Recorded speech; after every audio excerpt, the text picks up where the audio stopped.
Assalamualaikum warahmatullahi wabarakatuh.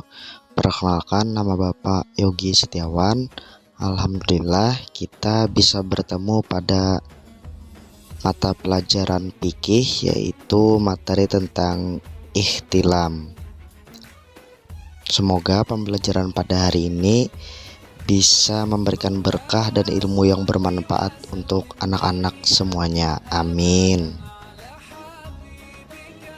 Nah, sebelum memulai pembelajaran pada hari ini, mari bersama-sama kita membaca doa. Bismillahirrahmanirrahim.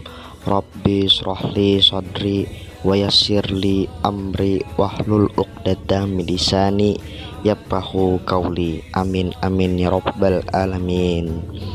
Nah, setelah itu marilah kita juga bersama-sama membaca basmalah, bismillahirrahmanirrahim, agar pembelajaran hari ini kita mulai dengan pikiran yang lancar dan bisa mengambil berkah untuk ilmunya. Amin. Nah, mari kita masuk ke pembelajaran.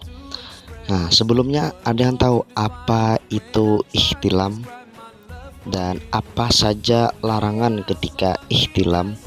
Bagaimana cara mensucikannya atau membersihkan diri dari ihtilam tersebut? Nah, ada yang tahu apa itu ihtilam dan apa saja larangannya dan bagaimana cara mensucikannya? Nah, jika anak-anak semua belum tahu, silahkan simak dengan hikmat dan pahami secara benar apa itu ihtilam, bagaimana cara mensucikannya, dan apa saja larangan ketika kita sedang berihtilam. Nah, silahkan disimak anak-anak. Nah, jadi pengertian ihtilam secara harfiah artinya bermimpi. Yang dimaksud bermimpi ini dengan keluar air mani. Nah, yang menjadi titik tekan hukumnya itu bukan di mimpinya, namun keluarnya air mani. Nah, jadi ketika kita sudah berihtilam, nah berarti itu kita sudah bermimpi, atau sebutnya itu mimpi basah dengan keluar air mani yang hanya terjadi di laki-laki, tidak terjadi di perempuan. Nah, jadi hanya semua laki-laki yang bermimpi basah atau bermimpi dengan keluar air mani, perempuan itu tidak. Nah, setelah itu hal-hal yang dilarang bagi orang yang ihtilam atau yang sedang mengalami ihtilam, yang pertama itu sholat. Nah, kenapa jadi dilarang? Karena saat orang telah berihtilam berarti orang itu tidak suci.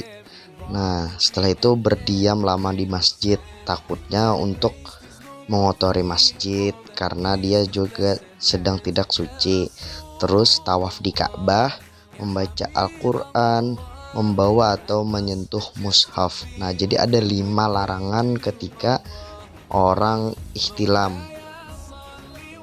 Jadi tidak boleh melakukan 5 hal tersebut. Yang paling utama tidak boleh sholat, berdiam lama di masjid, tawaf di Ka'bah, membaca Al-Quran, dan membawa atau menyentuh mushaf.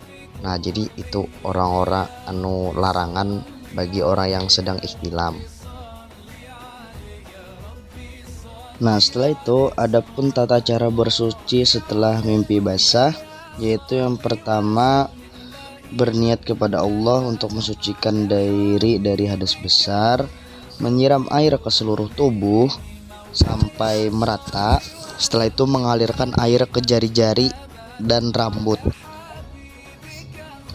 Nah, jadi itu bagi laki-laki atau perempuan yang ihtilam atau mimpi basah ya wajib mandi. Nah, dan menurut para ulama tata cara mandi wajib dibagi menjadi 2.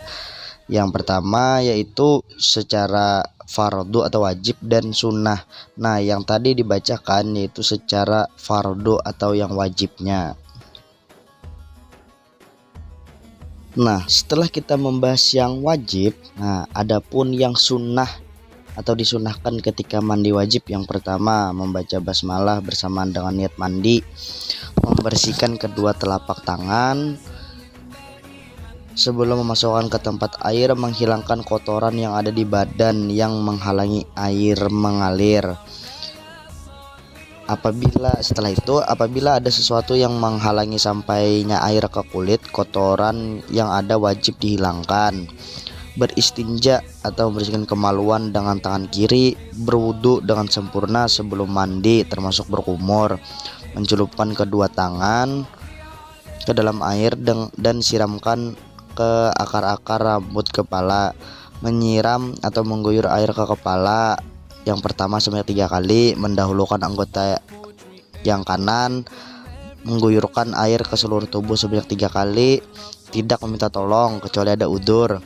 Mandi dilakukan di tempat yang sekiranya tidak terkena percikan air, tidak berbicara kecuali ada keperluan penting ketika sedang mandi. Nah, itu tadi beberapa atau sunnahnya ketika kita mensucikan diri ketika berihtilam atau mimpi basah.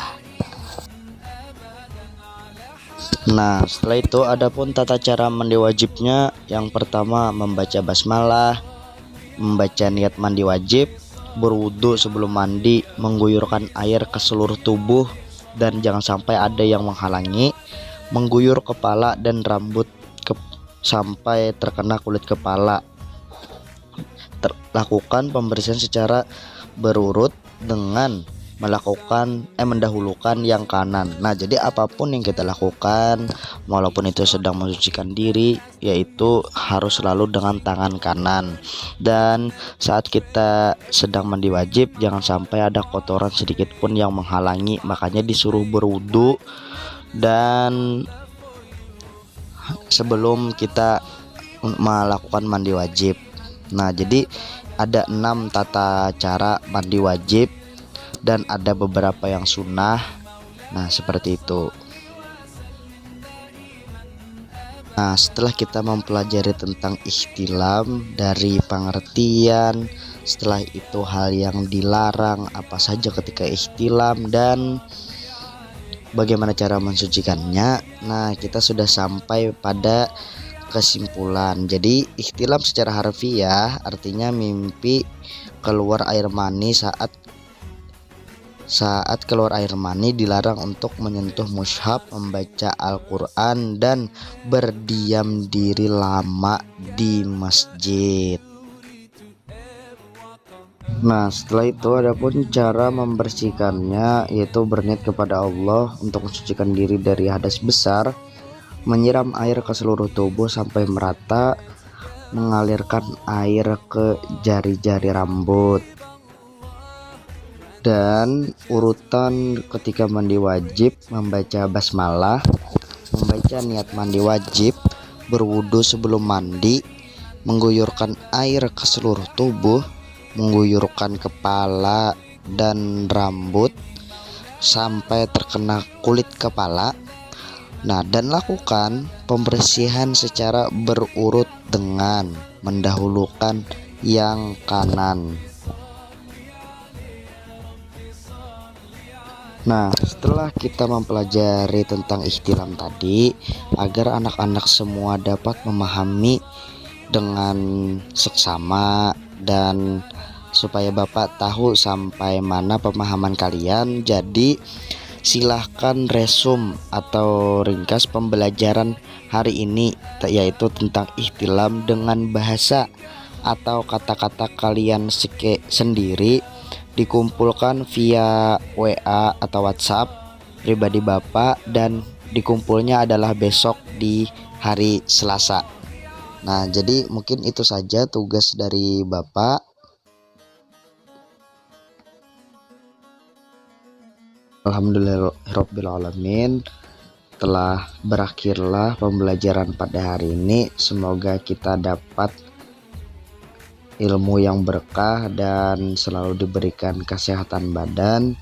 Terima kasih kepada anak-anak yang telah menonton dan belajar bersama dengan Bapak pada hari ini, dan semoga kita dapat bertemu di lain hari lagi. Ya, sebelum menutup pembelajaran pada hari ini, marilah bersama-sama kita mengucap hamdalah alhamdulillahirabbil alamin. Wassalamualaikum warahmatullahi wabarakatuh.